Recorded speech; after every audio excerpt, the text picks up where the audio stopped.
राधे राधे प्यारे भक्तों, जय श्री हरि, जय माँ लक्ष्मी। प्यारे भक्तों, आप सभी को सफला एकादशी की हार्दिक शुभकामनाएं। मान्यताओं के अनुसार सफला एकादशी अपने नाम की तरह ही हर काम को सफल बनाने वाली एकादशी मानी गई है। इस एकादशी व्रत के महत्व के बारे में धर्मराज युधिष्ठिर ने भगवान श्री कृष्ण से पूछा था। तब भगवान श्री कृष्ण द्वारा बताए गए महात्माओं के अनुसार धर्मराज युधिष्ठिर ने भी इस व्रत का पालन किया था। सफला एकादशी व्रत का महत्व इतना अधिक है कि अधिक से अधिक दक्षिणा पाने वाले या किसी भी भगवान श्री हरि इतना प्रसन्न नहीं होते हैं जितना इस एकादशी व्रत का उपवास करने से हो जाते हैं। इस एकादशी के देवता श्री नारायण भगवान हैं। जिस प्रकार नागों में शेषनाग, पक्षियों में गरुड़, सभी ग्रहों में चंद्रमा, यज्ञों में अश्विन मेघ और देवताओं में भगवान विष्णु सर्वश्रेष्ठ हैं, इसी तरह सभी व्रतों में एकादशी का व्रत सर्वश्रेष्ठ माना जाता है। जो मानुष एकादशी का व्रत करते हैं, नियमों का पालन करते हैं, वो भगवान श्री नारायण को अत्यंत प्रिय होते हैं। इसे अत्यंत भक्ति और श्रद्धा से युक्त होकर विधि विधान के अनुसार एकादशी का व्रत रखना चाहिए। इस बार नए साल की शुरुआत होगी सफला एकादशी के साथ और 7 जनवरी रविवार के दिन सफला एकादशी का व्रत रखा जाएगा। पुष माह के कृष्ण पक्ष की और साल की पहली एकादशी है। एकादशी तिथि प्रारंभ होगी 6 जनवरी शनिवार की मध्य रात्रि 12:04 से और तिथि समाप्त होगी 7 जनवरी रविवार की मध्य रात्रि 12:46 पर 10वीं तिथि के नियमों का पालन शनिवार के दिन ही किया जाएगा।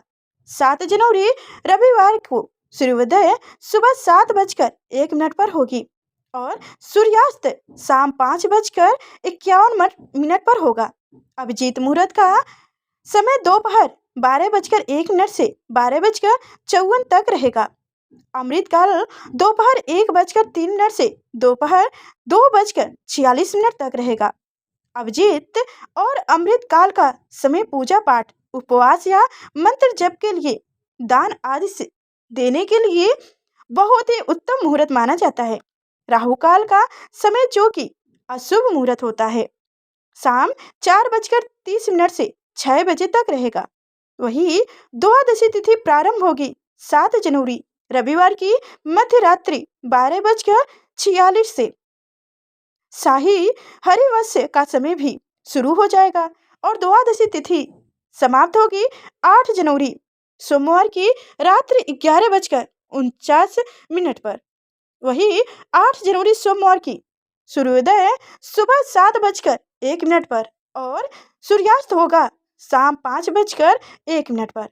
अभिजीत मुहूर्त दोपहर 12:01 से 12:54 तक रहेगा और अमृत काल का सुबह 11:41 से 1:01 तक रहेगा और राहु काल सुबह 7:30 से 9 बजे तक रहेगा। अब जानिए एकादशी व्रत के पारण मुहूर्त के बारे में।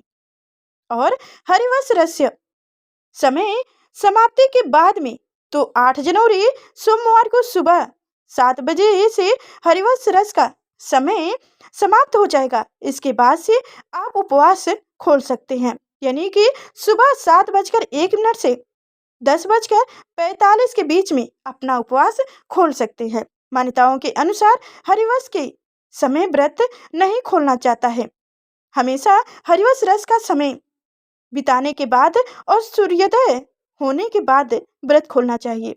इस बार सोमवार के दिन एकादशी व्रत खोला जाएगा। यदि आप सोमवार का व्रत भी रखते हैं तो और एकादशी का व्रत भी आपने रखे हो तो सुबह के समय आप पूजा करके केवल तुलसी पात्र, जल और फल से अपना एकादशी का व्रत खोल सकते हैं और दूसरा व्रत भी प्रारंभ कर सकते हैं। मान्यताओं के अनुसार 10वीं तिथि को शुभ सात्विक भोजन ग्रहण करना चाहिए। शाम के समय दातून करके पवित्र हो जाना चाहिए। महिलाओं या कन्याओं को अपना सिर भी 10वीं तिथि को ही धुल लेना चाहिए। रात्रि के समय भोजन नहीं करना चाहिए और भगवान का ध्यान करते हुए सोना चाहिए। एकादशी के दिन सुबह जल्दी उठकर स्नान आदि से निर्वित होने के बाद एक चौकी पर पीला वस्त्र बिछाकर भगवान विष्णु की प्रतिमा या तस्वीर की स्थापना करके धूप दीप जलाकर भगवान को चंदन लगाकर पीले पुष्प, पीले फल, पीले फूल अर्पित करके व्रत की कथा पढ़ने या सुननी चाहिए। साथ ही व्रत का प्रारंभ करना चाहिए। दिन भर व्रत रखकर शाम के समय यदि आवश्यकता हो तो एक समय फलाहार कर सकते हैं। फलाहार में आप मौसमी फल, फ्रूट, फलों का जूस ले सकते हैं, लेकिन साबूदाना या किसी भी प्रकार के चावल का सेवन आपको नहीं करना चाहिए। अगले दिन द्वादशी तिथि को शुभ मुहूर्त में व्रत खोलने से पहले एक बार फिर से पूजा करके दान की सामग्री को मंदिर में रखें और किसी योग्य व्यक्ति को दान में देने के बाद में आप अपना उपवास खोल सकते हैं।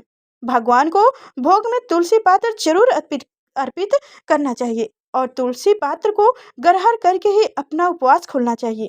मान्यताओं के अनुसार चंपावती नगरी में महासी मुनि नाम का एक राजा राज्य करता था।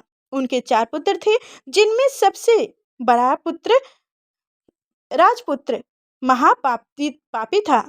वह सदा अपने पिता के धन को नष्ट किया करता था। एक बार उसकी बुरी आदतों से परेशान होकर राजा ने उसे अपने राज्य से निकाल दिया। राज्य से निकाले जाने के बाद भी उसकी लूटपाट करने की आदत नहीं छूटी और वह जंगल में रहने लगा। इस दौरान पूस माह के कृष्ण पक्ष की 10वीं तिथि की रात्रि को उसे बहुत ठंड लगी, जिस कारण वह रात भर सो नहीं सका। उसे बहुत जोर से भूख लग रही थी। आधा दिन बीत गया और शाम होते होते एकादशी की रात को वह भगवान को याद करते करते भूखा ही सो गया। ऐसे में अनजाने से उनका जो बड़ा पुत्र यानी कि राजकुमार थे, सफला एकादशी का व्रत वो पूरा कर लिए।